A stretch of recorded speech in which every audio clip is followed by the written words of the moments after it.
Hello student, welcome to Ashish classes. आज हम लोग क्लास 12th बायोलॉजी का एक नया चैप्टर स्टार्ट कर रहे हैं। चैप्टर हमारा है ह्यूमन हेल्थ एंड डिजीज़। ठीक है, ह्यूमन हेल्थ एंड डिजीज़ ये हमारे क्लास 12th बोर्ड एग्जाम्स के लिए बहुत ही ज़्यादा इंपॉर्टेंट चैप्टर है और यहाँ से बेसिकली क्वेश्चन पूछे जाते हैं हर साल। ठीक है, तो इस चैप्टर में हम फर्स्ट टॉपिक पढ़ने जा रहे हैं communicable and non communicable disease, यानी infectious and non infectious disease होती क्या है। ठीक है, तो अगर हम इन्फेक्शियस की बात कर लेते हैं, इन्फेक्शियस डिजीज़ क्या होती हैं और नॉन इन्फेक्शियस डिजीज़ क्या होती हैं, इन दोनों के बारे में आज हम लोग पढ़ेंगे और बहुत ही इंपॉर्टेंट टॉपिक है, क्वेश्चन यहाँ से बनते हैं। ठीक है, तो हम बात करते हैं सबसे पहले इन्फेक्शियस या फिर कम्युनिकेबल डिजीज़। अब देखो, इन्फेक्शियस या कम्युनिकेबल का मतलब होता है वो डिजीज़ जो एक इंसान से दूसरे इंसान में ट्रांसमिट होती हैं। ठीक है, इन्फेक्शियस यानी कम्युनिकेबल का मतलब क्या होता है, कुछ ऐसी डिजीज़ होती हैं जो एक इंसान से दूसरे इंसान में ट्रांसमिट होती हैं। जैसे हमें कोई इन्फेक्शियस डिजीज़ है, अब वो हमारे घर में किसी को हो जाए या हमसे किसी दूसरे को हो जाएगा, वो कम्युनिकेबल यानी इन्फेक्शियस डिजीज़ होती हैं। ठीक है, जैसे आपने देखा होगा कि जब भी घर में किसी एक इंसान को क्या होता है, जुखाम होता है, तो कुछ समय के बाद में घर के अन्य सदस्यों को भी वो जुखाम हो जाता है। तो जुखाम वगैरह होना ये सब क्या है, इन्फेक्शियस डिजीज़ है। ठीक है, जैसे अभी आई फ्लू चल रहा था, आई फ्लू में भी क्या, ये भी एक प्रकार से इन्फेक्शियस यानी कम्युनिकेटेड डिजीज़ कह सकते हैं इसको, है ना। इसको भी हम लोग कम्युनिकेबल डिजीज़ कह सकते हैं। क्यों? क्योंकि इसमें क्या होता है कि जैसे एक की आंखें लाल हुई तो उसके बाद में क्या होता है, अगर किसी दूसरे ने उन आँखों को देख लिया तो उससे भी उसमें क्या हो जाता है, वो उसकी दूसरे इंसान की भी आंखें लाल हो जाती हैं, है ना।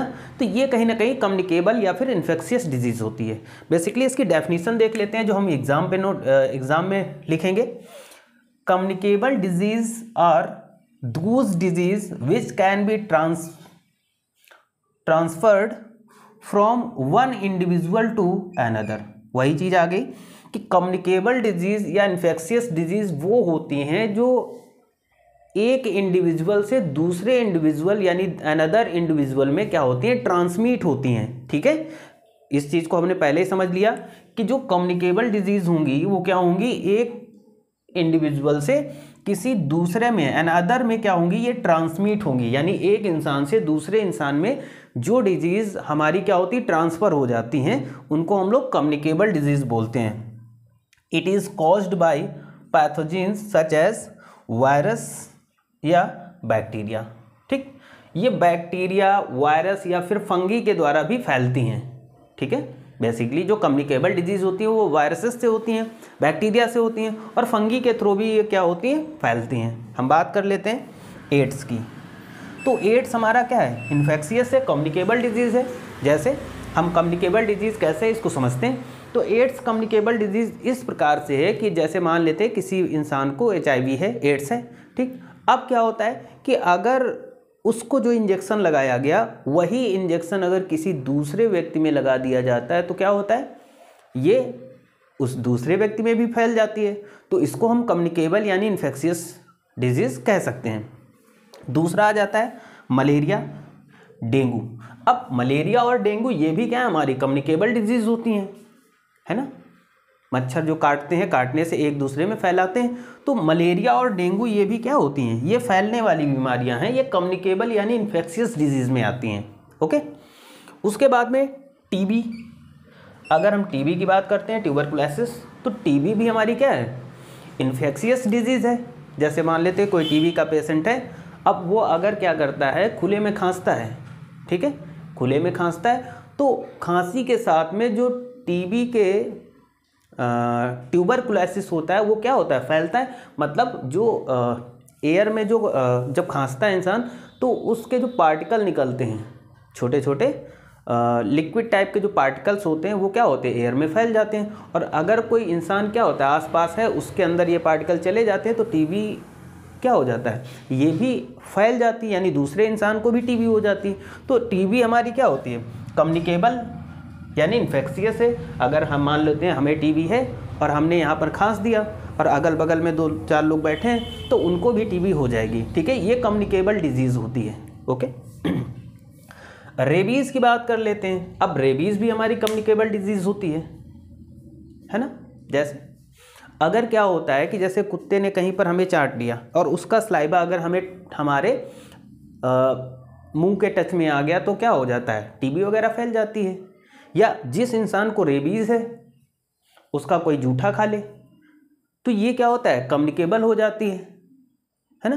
तो ये कहीं ना कहीं हम बोल सकते हैं ये हमारी क्या है, कम्युनिकेबल डिजीज़ है या इन्फेक्शियस डिजीज़ है जो एक इंसान से दूसरे इंसान में फैलती हैं। तो चाहे एड्स हो, मलेरिया हो, डेंगू हो, टीबी हो या रेबीज़ हो, ये सारी हमारी इन्फेक्शियस यानी कम्युनिकेबल डिजीज़ हैं क्योंकि ये एक इंसान से दूसरे इंसान में फैल जाती हैं। ठीक है, समझ में आया होगा कि कम्युनिकेबल डिजीज़ या इन्फेक्शियस डिजीज़ होती क्या है।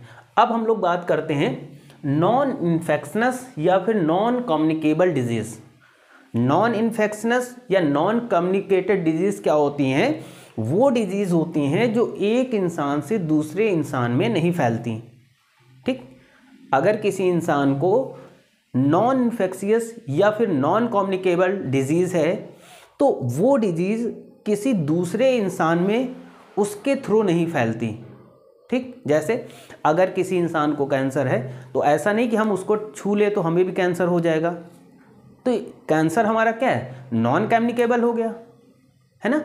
तो वो डिजीज़ जो एक इंसान से दूसरे इंसान में ट्रांसफ़र नहीं होती वो हमारी नॉन कम्युनिकेबल या फिर नॉन इन्फेक्शियस डिजीज़ होती है। इसको समझ लेते हैं, इसकी डेफिनेशन आप एग्जाम में कैसे नोट करेंगे। The disease which are not transmitted from one person to another person, ऐसी डिजीज़ जो एक व्यक्ति से या एक पर्सन से दूसरे पर्सन में ट्रांसमिट नहीं होती वो हमारी क्या होती, नॉन इन्फेक्शियस या फिर नॉन कम्युनिकेबल डिजीज़ होती है। ये आई थिंक समझ में आया होगा आपको। Are known as non communicable disease, ठीक है, जो एक इंसान से दूसरे इंसान को ना फैले। इसमें देखो कार्डियोवैस्कुलर डिजीज़, कार्डियोवैस्कुलर डिजीज़ का मतलब होता है जो हमारे हार्ट से संबंधित बीमारियां होती है, जो हार्ट से संबंधित प्रॉब्लम्स होती है। जैसे हमारा हार्ट मतलब हृदय, ठीक है, तो हार्ट में अगर कोई भी प्रॉब्लम्स या कोई भी डिजीज़ हो जाती है तो वो ऐसा नहीं कि वो हमें हुई है और हमारी वो डिजीज़ किसी दूसरे में ट्रांसमिट हो जाए, ऐसा नहीं होता है। अगर हार्ट की प्रॉब्लम हमें है या आपको है तो वो आप ही तक सीमित रहेगी, वो कम्युनिकेबल नहीं होगी, मतलब वहाँ से किसी दूसरे व्यक्ति को वो डिजीज़ नहीं होगी। ठीक है, समझ में आ गया होगा। नेक्स्ट आ जाता है, हम डायबिटीज़ की बात करते हैं। तो डायबिटीज़ भी हमारी नॉन कम्युनिकेबल है।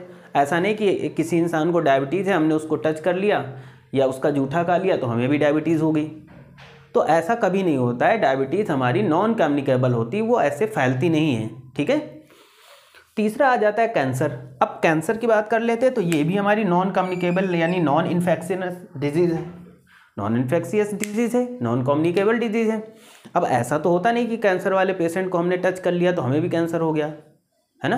ये कैंसर फैलता नहीं, जिसको है वो उसी तक सीमित रहता है। ठीक है, तो आई थिंक सबको समझ में आया होगा कि नॉन इन्फेक्शियस या फिर नॉन कम्युनिकेबल डिजीज़ क्या होती हैं। ये छोटा सा टॉपिक था, ये चैप्टर हमारा स्टार्ट हुआ है अभी। चैप्टर है हमारा ह्यूमन हेल्थ एंड डिजीज़ और इसका पार्ट 1 था। ये हमारा क्या था, पार्ट 1। ठीक है, तो पार्ट 1 में हमने क्या सीखा, हमने यहाँ पर जाना कि इन्फेक्शियस एंड नॉन इन्फेक्शियस यानी कम्युनिकेबल और नॉन कम्युनिकेबल डिजीज़ क्या होती हैं, इनके बारे में जाना, है ना। और ये कौन कौन सी डिजीज़ हमारी कम्युनिकेबल हैं और कौन कौन सी नॉन कम्युनिकेबल है, ये भी हमने चीज़ यहाँ पर जानी, है ना। तो आई थिंक छोटा सा टॉपिक था लेकिन इंपॉर्टेंट था और आपको समझ में बहुत अच्छे से आया होगा, है ना। तो इस लेक्चर को यहीं तक रखते हैं। अगर आपको समझ में आया हो तो चैनल को सब्सक्राइब करिएगा, वीडियो को लाइक और शेयर करिएगा। अब हम लोग मिलेंगे नेक्स्ट टॉपिक में। Thank you for this class.